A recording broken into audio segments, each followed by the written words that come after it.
자, 누가복음 10장 25절에서 37절 말씀을 통해서 강도 만난 자의 이웃이라는 제목으로 하나님 말씀을 함께 나누겠습니다.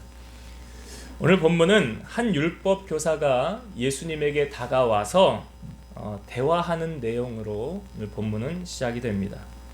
이 율법 교사가 예수님에게 와서 이런 질문을 합니다. 내가 무엇을 하여야 영생을 얻으리까?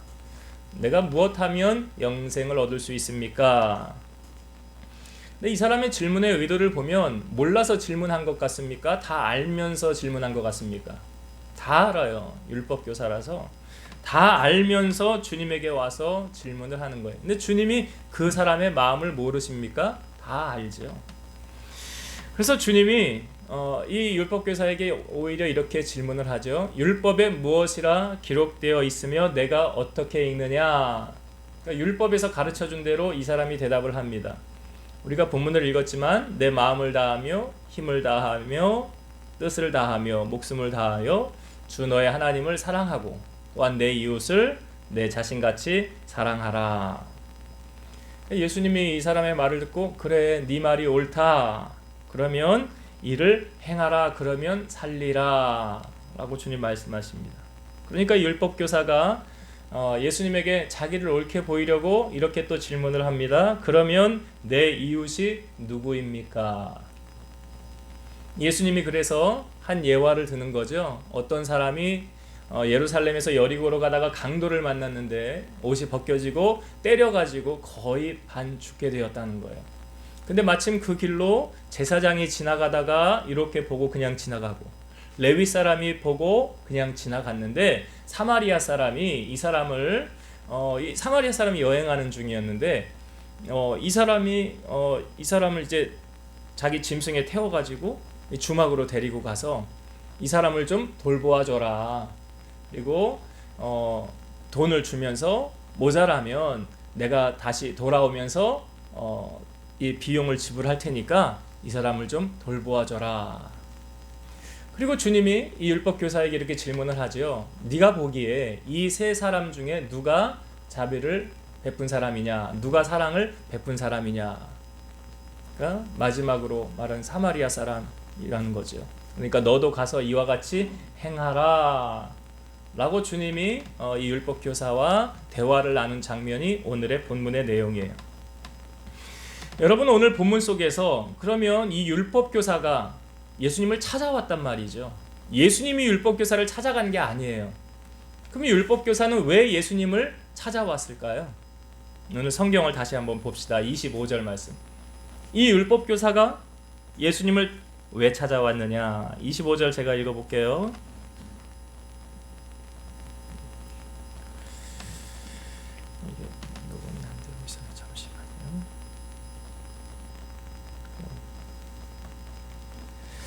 어떤 율법교사가 일어나 예수를 시험하여 이르되 선생님 내가 무엇을 하여야 영생을 얻으리까? 자, 율법교사가 예수님을 왜 찾아왔대요? 예수를 시험하려고 찾아왔더라. 여러분, 율법교사라고 말하는 이 사람은 어떤 사람이냐면 율법에 정통한 사람이고 율법에 해박한 지식을 지닌 율법 전문가예요. 그리고 율법 해석과 그 적용을 전문으로 하는 사람이고 유대 사회에서는 이 사람들은 지도층에 해당하는 거예요. 그리고 대부분 바리새파에 속해 있고 산헤드린 공회의 핵심 인물들이에요. 산헤드린 공회, 오늘날로 말하면 우리 국회의원급이라고 그러잖아요. 그런 막강한 권력을 배경으로 사람들이 행하는 행동을 보면 외식을 일삼았더라. 그러니까 앞에서는 선한 척, 의로운 척하고 뒤에서는 아주 다른 행동을 보여주는. 그래서 이 백성들을 아주 잘못되게 지도를 하였고, 뿐만 아니라 오늘 본문에도 보면 이 율법교사가 예수를 시험하려고 다가왔더라. 이 사건 말고도요, 예수님을 또 시험한 사건이 있는데 가늠하다가 현장에서 잡힌 여인이 있었어요. 누가 데리고 온? 이것도 율법교사가 데리고 온 거예요. 예수님에게 데리고 와서 뭐라고 그러냐면 모세의 율법에 의하면 이 사람은 돌로 쳐서 죽여야 하는데 당신은 어떻게 하겠습니까? 그러니까 율법대로 하자고 한다면 이 여인 지금 돌로 쳐야 맞는 거예요. 그러니까 예수님이 지금 어떻게 시험을 당하고 있는 거잖아요. 그때 예수님이 땅에 뭐라고 쓰셨어요. 근데 뭐라고 썼는지는 알 수가 없어요. 뭐라고 쓰셨는지는 모르나 그 다음에 예수님 뭐라고 그러셨어요? 하신 말씀이 너희 중에 죄 없는 자가 돌로 쳐라. 그 예수님의 그 말을 듣고 사람들이 하나 둘 떠나가기 시작하죠. 나중에 다 떠나가고 누구만 남아요? 이 여인만 남아요. 예수님이 이 여인에게 뭐라고 그러냐면 나도 너를 정죄하지 아니하노니 가서 다시는 죄를 범하지 말라 그래요. 그러니까 이것도 예수님을 시험하려고 데리고 온 거였거든요. 오늘 본문에 나오는 이 사람도 예수님을 시험하려고, 그러면 이 율법교사가 예수님에게 지금 다가온 목적이 시험하려고 그랬는데 아마 이런 율법교사의 마음 베이스에는 이런 게 깔려 있는 거예요. 네가 메시아라고? 네가 뭐 우리가 기다렸던 그 메시아라고? 하면서 네가 뭐 율법을 알면 얼마나 알아? 나보다 더 많이 알아? 나는 어려서부터 율법교사였고 이렇게 쭉 해서 지금 이 자리에 온 거야 하면서 예수님을 비하한 거 아닙니까? 깔아뭉개려고 한 거 아닙니까? 그러니까 예수님을 메시아임을 인정하지 않은 것 뿐만 아니라 결국은 예수님께서 십자가에 달리시게 된 주도적인 역할을 한 사람들이 율법교사는 서기관들이라고 합니다. 서기관과 바리새인들, 이 사람들이 예수님을 결국은 십자가에 못 박게 하는 1등 공신의 역할을 한 사람들이에요. 여러분, 우리가 예수님을 찾고 예수님 앞에 예배하는데요, 오늘 이 사람도 보면 율법교사도 예수님 앞에 온 거 아닙니까? 그러나 예수님 앞에 우리가 나와도 모든 사람이 다 은혜를 받나요? 그거는 아닌 거 아시죠? 모든 사람이 다 은혜를 받지는 않아요. 왜냐하면 예수님께서도 이런 사역을 하시다가 고향을 가신 적이 있었죠. 예수님은 고향에 가셨어요. 그런데 그 지역에 있는 사람들이 예수님을 향하여 뭐라고 그러냐면 저 요셉의 아들 그 목수 아니냐? 그 형제들이 우리와 다 같이 여기 있지 않느냐? 근데 어디서 그런 권능을 배워가지고 와서 이렇게 하느냐? 하면서 예수님을 메시아임을 인정하지 않고요, 오히려 성경에 보면 예수님을 배척합니다. 배척해요. 그래서 예수님께서 이렇게 말씀하셔요. 선지자가 자기 고향과 자기 친척과 자기 집 외에서는 존경을 받지 못함이 없느니라, 이렇게 말씀하시고, 중요한 구절에 성경에 마가복음 6장 5절과 6절, 거기서는 아무 권능도 행하실 수 없어 다만 소수의 병자에게 안수하여 고치실 뿐이었고 그들이 믿지 않음을 이상히 여기셨더라. 예수님께서 그곳에서 많은 이적을 행하셨대요? 아니래요. 행하지 못하셨대요. 거기서는 아무 권능도 행하실 수 없어. 왜 거기서는 주님이 권능을 행하실 수 없었습니까? 그들이 믿지 않았기 때문에. 그들이 믿지 않았기 때문에. 그러니까 모든 사람이 다 은혜를 받고 다 문제 해결함 받고 가는 거 아니에요. 믿음이 없이는, 우리 히브리서 11장 6절 암송하지 않습니까? 믿음이 없이는 하나님을 기쁘시게 할 수 없나니 하나님께 나아가는 자는 반드시 그가 계신 것과 또한 그가 자기를 찾는 자들에게 상 주시는 이심을 믿어야 한다. 그러니까 우리가 예배하면서 지금 어떤 목전에서 우리가 하나님을 예배합니까? 지금 주님이 나와 함께 하시고 나의 예배를 지금 이 자리에서 받으신다 라는 그러한 믿음과 확신을 가지고 우리가 예배하는 거 아닙니까? 시편 14편 1절과 2절, 어리석은 자는 그의 마음에 이르기를 하나님이 없다 하는도다. 그들은 부패하고 그 행실이 가증하니 선을 행하는 자가 없도다. 여호와께서 하늘에서 인생을 굽어 살피사 지각이 있어 하나님을 찾는 자가 있는가 보려 하신즉. 그러니까 어리석은 자는 하나님이 없다라고 말하는 그런 단정을 짓는다는 거예요. 그런데 보세요 여러분, 여호와께서 하늘에서 인생을 굽어 살피사 하나님을 찾는 자가 있는가 보려고 하시더라.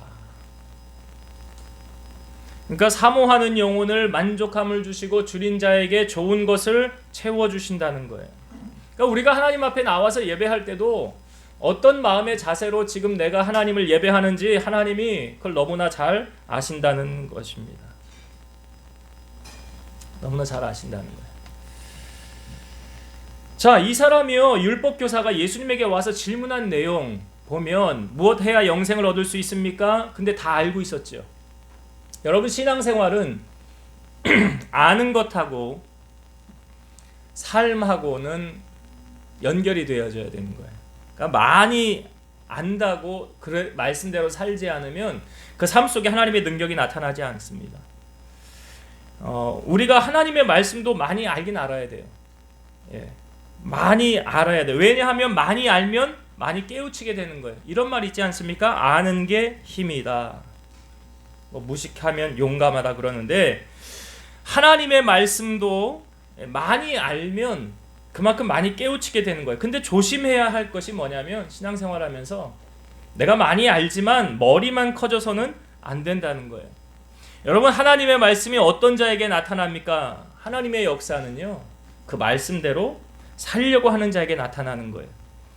율법 교사는 아는 것은 많았습니다. 그러나 그는 그의 삶과 그 아는 것하고는 달랐어요.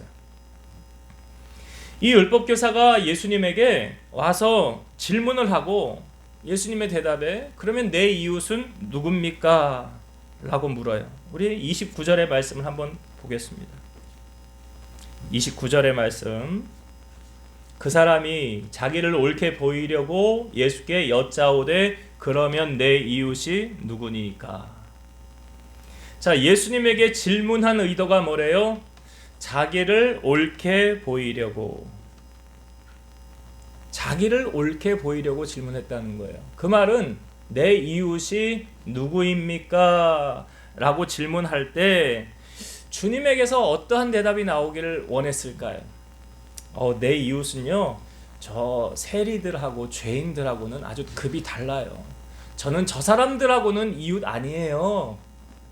그런 천한 사람들은 나하고 이웃이 될 수가 없어요. 내 이웃은 어떤 사람들이냐면요, 잘 나가는 사람들이거든요. 소위 지도층들이거든요. 권력을 가진 사람들이고 이 우두머리에 서 있는 이런 사람들이 내 이웃이거든요. 라는 베이스가 깔려서 질문한 거예요. 내 이웃이 그런 사람이라는 거예요. 여러분, 이 사람의 마음을 우리가 이 질문을 통하여 알 수 있지 않습니까? 이 사람의 마음이 지금 높은 데가 있습니까? 낮은 데가 있습니까? 마음이요. 자기는 자기 주변에는 이런 사람들, 나는 이런 부류의 사람들하고만 얘기하고 밥 먹고 놀아요. 라는 높은 곳에 있다는 것을 암시하고 있는 거예요. 그래서 예수님께서 이 사람의 마음을 고치기 위해서 이 비유를 주님 우리에게 보여주는 거예요. 어떤 사람이 강도를 만났대요. 그런데 이 사람이 지금 뭐 하는 사람인지 성경에 우리에게 보여주지 않아요. 직업이 뭔지, 어떤 사람인지, 재력은 어떤지, 권력이 있는지 없는지 그런 거를 우리에게 알려주고 있지 않아요. 거의 다 강도를 만나서 옷이 벗겨지고 맞아서 거의 반 죽었다는 의식만 아마 조금 남아있는 그런 상태인 것 같아요. 그런데 그때 누가 지나갑니까? 한 제사장이 그리로 지나가고 있어요. 여러분, 제사장이라고 하면 우리가 엘리 제사장 말씀을 나누었을 때도 함께 나누었지만 굉장한 특권을 가진 사람이죠. 태어날 때부터 제사장이에요. 종도 있고요. 특별히 하나님과 대면하여 만날 수 있는, 우리가 예수님이 이 땅에 오심으로 말미암아 우리가 만인 제사장이 된 거지, 그 이전에는 제사를 지내려면 꼭 누가 필요해요? 제사장이 있어야 되는 거예요. 백성이 가서 혼자 속죄하고 이거 못하는 거예요. 그러니까 그 엄청난 권력을 가진 사람이다. 근데 그 제사장이 이렇게 지나가다가 어떻게 성경에 보니까 그를 보고 피하여 지나갔더라 그랬죠. 지나갔어요. 그 다음에 누가 지나가? 레위 사람이 지나가더라. 여러분, 레위 사람이라고 하면 이스라엘의 12지파 가운데 하나님의 특별히 선택을 받아서 하나님의 일을 감당하는 지파예요. 레위 지파는. 그러니까 여기서 말하는 비유적인 표현은, 예수님 말하는 비유적인 표현은 뭐냐면 제사장이라고 한다면 주의 일을 하는 사람들이에요. 사역자들을 말하는 거고요.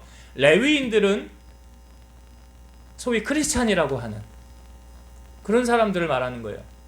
교회를 다닌다가 하는 그런 사람들을 비유적으로 우리에게 보여주고 있는 거예요. 그런데 이 제사장하고 레위 사람들이 이 강도 만난 사람을 보고 어떻게 했대요? 그냥 옆으로 피하여 지나갔더라. 저는 성경을 보면서 이 사람들이 놓치고 산 게 있네. 놓친 것이 있어요. 이 사람들이 지나가면서 주위를 살폈을까요? 안 살폈을까요? 예? 살폈지. 아이 제사장인데 제사장이 그런 사람을 보고 그냥 못 본 채 하고 지나가면 사람들이 뭐라고 그러겠어? 손가락질 할 거 아니에요. 손가락질. 그러니까 강도 만난 사람을 먼저 보고 주위를 살핀 거예요. 사람 나를 보는 사람이 있는가 없는가. 레위인도 똑같이 한 거예요. 아, 내가 크리스찬인데 이렇게 어려움 당하는 사람이 여기 이렇게 강도 만나서 누워 있는데 그냥 보고 이렇게 지나가면 누가 혹시 나를 보면 어떻게? 아이고 저거 예수장이라고 하는 게 저거 하는 짓 좀 봐라.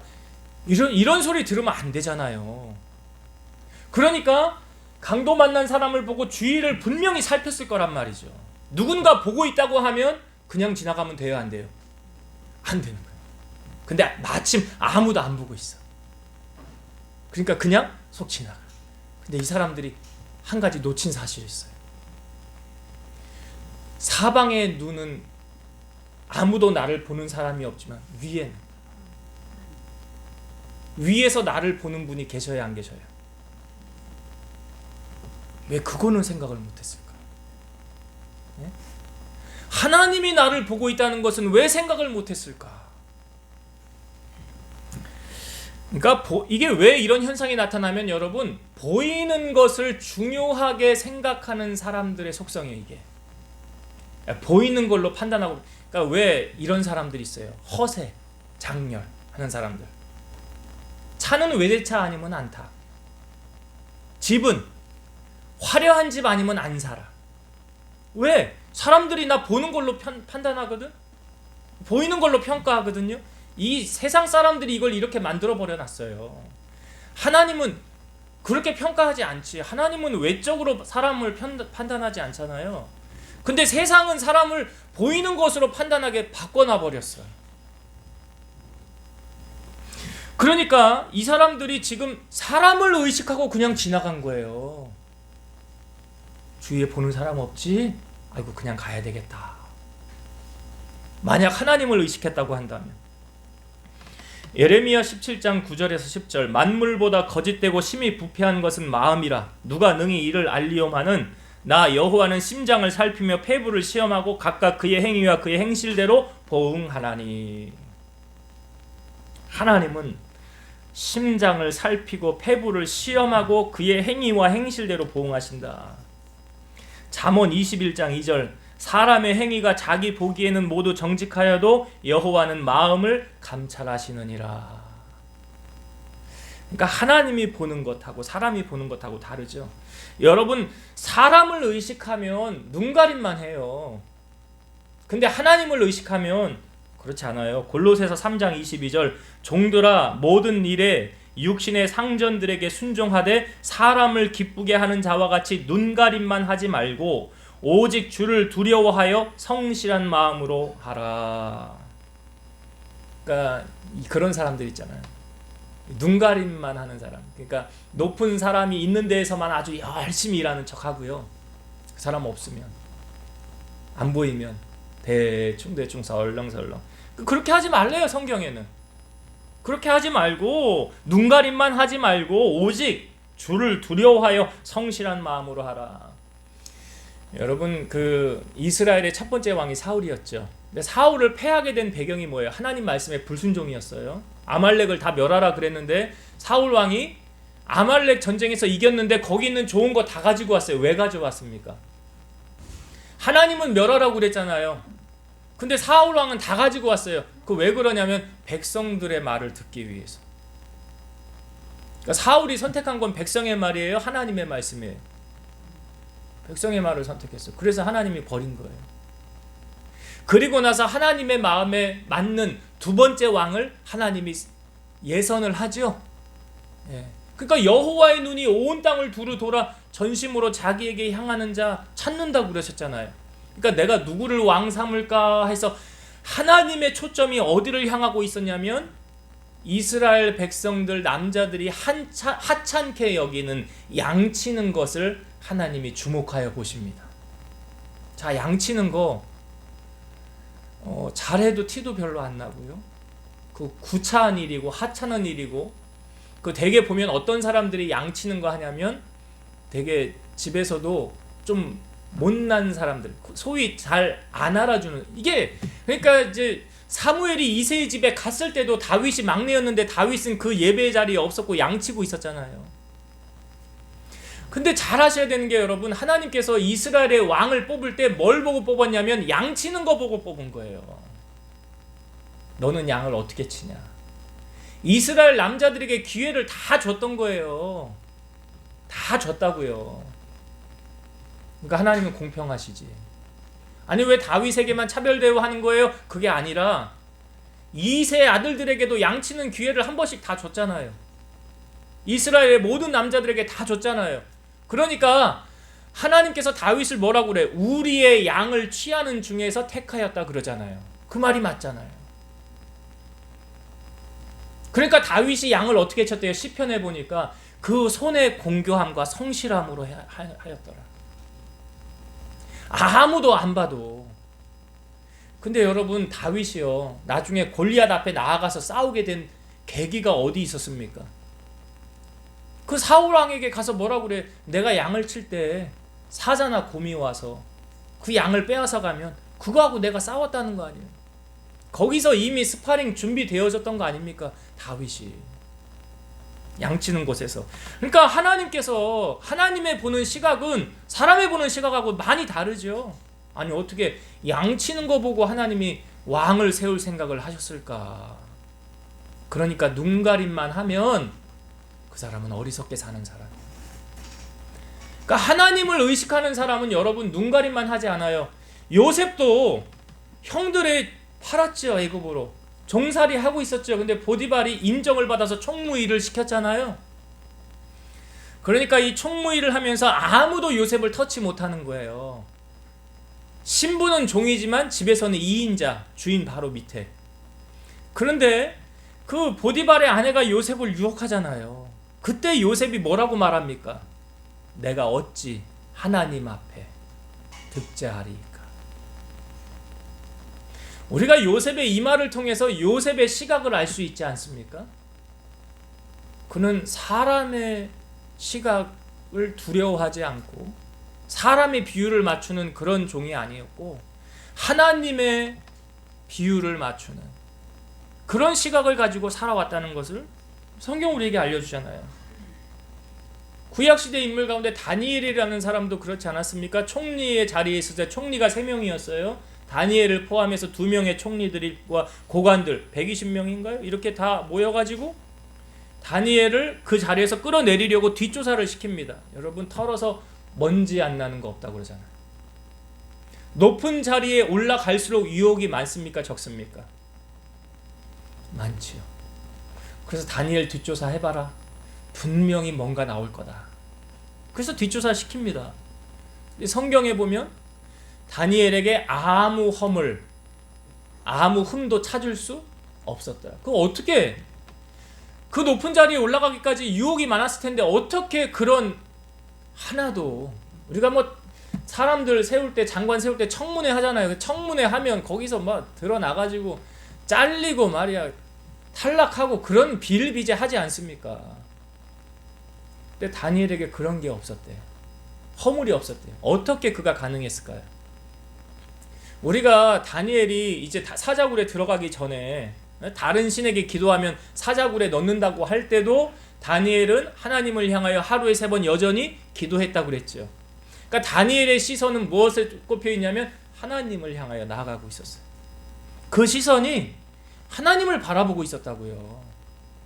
그럼 만약에 하나님을 의식하지 않았다고 한다면 하고 싶은 대로 마음껏 했겠지.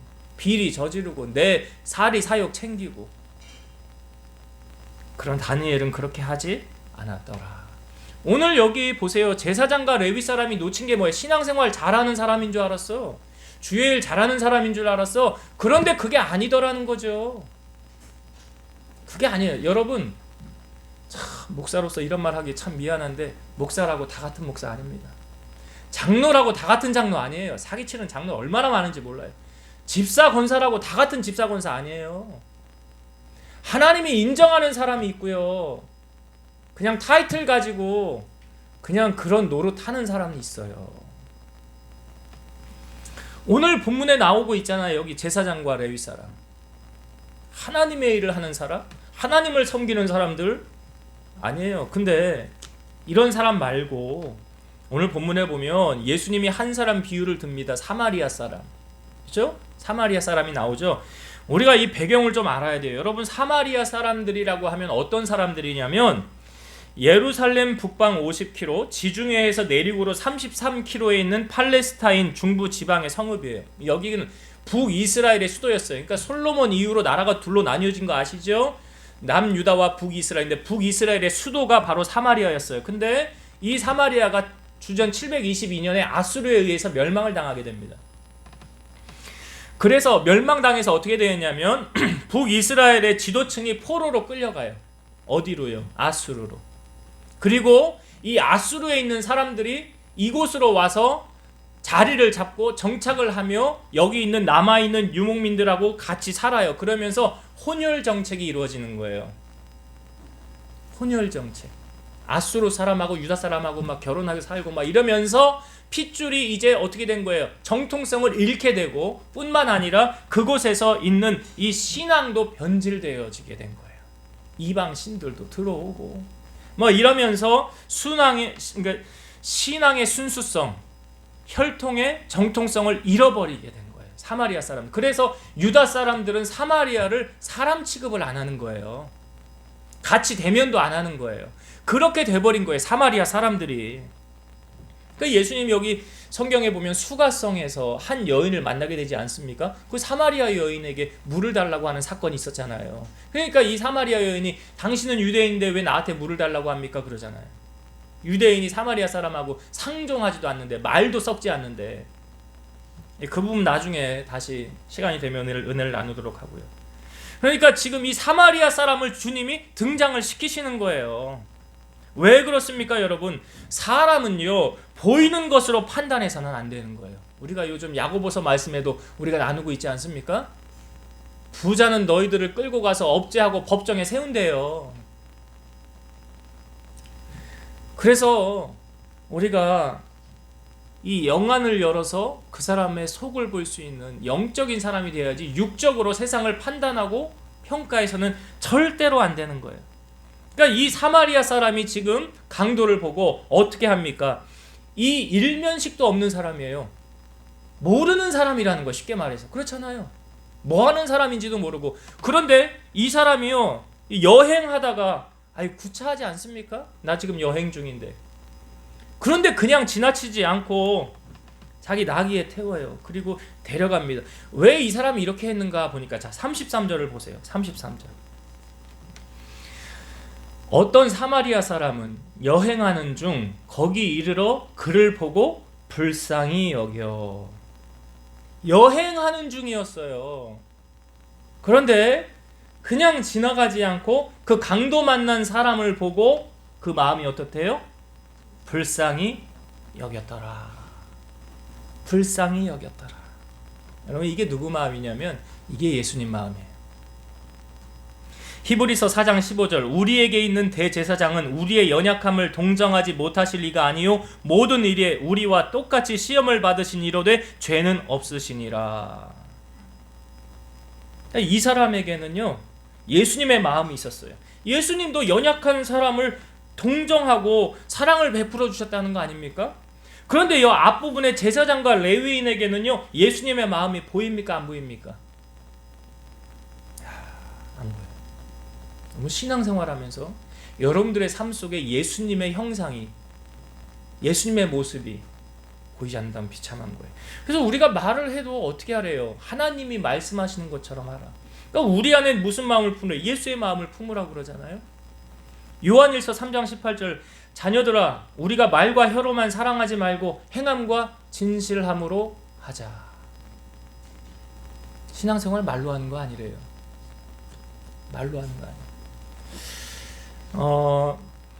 그 중국에서 만들었던 영화 버스 44라는 영화가 있어요.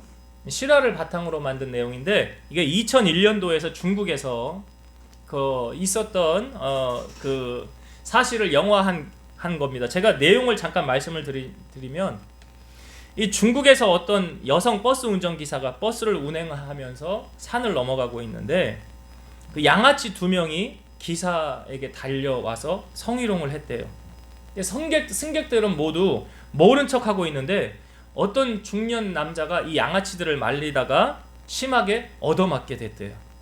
급기야 이 양아치가 버스를 세우고 여성 기사를 숲으로 끌고 갔다가 한참 뒤에 돌아오더니 여성 기사는 아까 그 양아치를 제지했던 그 중년 남자에게 다짜고짜 내리라고 그러더래요. 그러니까 중년 남자가 당황을 해서 아니 아까 나는 도와주려고 하지 않았습니까? 너 왜 나한테 왜 그럽니까? 그랬더니 이 기사가 당신이 내릴 때까지는 출발을 안 할 거라고, 당신 빨리 내리라고. 그러니까 중년 남자가 안 내리고 버티니까 승객들이 그를 강제로 끌어다가 밖으로 그냥 던져버린 거예요. 그리고 그가 가지고 있던 짐도 밖으로 던져버립니다. 그리고 버스는 출발을 했어요. 그리고 이 버스가 출발해서 가다가 커브길에 그냥 속도를 줄이지 않고 가속을 해서 낭떠러지에 떨어지게 돼서 전원이 사망하게 됐다는 거예요. 중년 남자는 아픈 몸을 이끌고 산길을 터벅터벅 걸어가다가 사고 현장에 도착을 하게 됐어요. 그리고 통제하는 경찰관에게 물었어요. 경찰관이 뭐라고 그러냐면 버스가 낭떠러지에서 떨어져서 승객이 모두 사망하는 사고가 났습니다. 그런데 그 버스가 바로 자신이 타고 왔던 44번 버스였다는 거예요. 그 여성 운전자는 오직 살만한 가치가 있던 유일하게 양아치의 행적을 저지했던 그 중년 남자를 일부러 버스에서 내리게 하고서 모른 척 외면했던 승객들은 모두 지옥으로 데리고 갔다는 이야기예요. 이 얘기가 중국에서 있었던 실화를 바탕으로 영화를 만들었다고 합니다. 그러니까 나몰라라 방조하고 있던 손님들이 이 중년의 아저씨를 밖으로 쫓아낼 때는 아주 모두 적극적으로 했다고 그랬다는 거예요. 여러분, 오늘 주님이 우리에게 보여주고 있는 이 말씀과 이 버스 44라는 이 내용의 영화와 거의 일맥상통하지 않습니까? 내용이 결국 살아남은 사람은 그 저지했던 그 악의 편에 서지 않고 선의의 편에 섰던 이 사람만 살아남게 됐다는 거예요. 나머지는 다 죽었다는 거예요. 오늘 예수님께서 칭찬한 사람이 어떤 사람입니까? 제사장이요? 레위 사람이요? 아니에요. 천대받고 소외받던 사마리아 사람이에요. 이 사마리아 사람이 아무도 이렇게 한다고 칭찬해 주지도 않고 인정해 주지도 않아요. 혹 모르죠. 나중에 이 강도 만난 사람이 어떤 사람이었는지 나중에 알고 보니까 인류 기업의 회장이었던지 뭐 잘 나가는 뭐 국회의원이었던지 그런 건 우리가 모르는 사실이에요. 그러나 아무것도 모르는 그런 사람에게 이 사람은 주님의 사랑을 값없이 베풀고 있더라는 사실이에요. 오늘 여러분 세상을 살면서 어떻게 살아가십니까? 사람들의 시선을 주목해서 사람들에게 인정받는 일은 열심히 하고 아무도 알아주지 않는 일은 나몰라라 하지는 않습니까? 아니면 내가 이 사람에게 선을 베풀어도 이 사람에게는 나에게 아무것도 올 게 없어. 왜? 이 사람은 천한 사람이거든. 그러니까 나는 오히려 잘 나가는 사람에게 도와주고 그 사람과 같은 편에 서야 되겠다 하는 어리석은 마음을 갖고 살아가고 있지는 않습니까?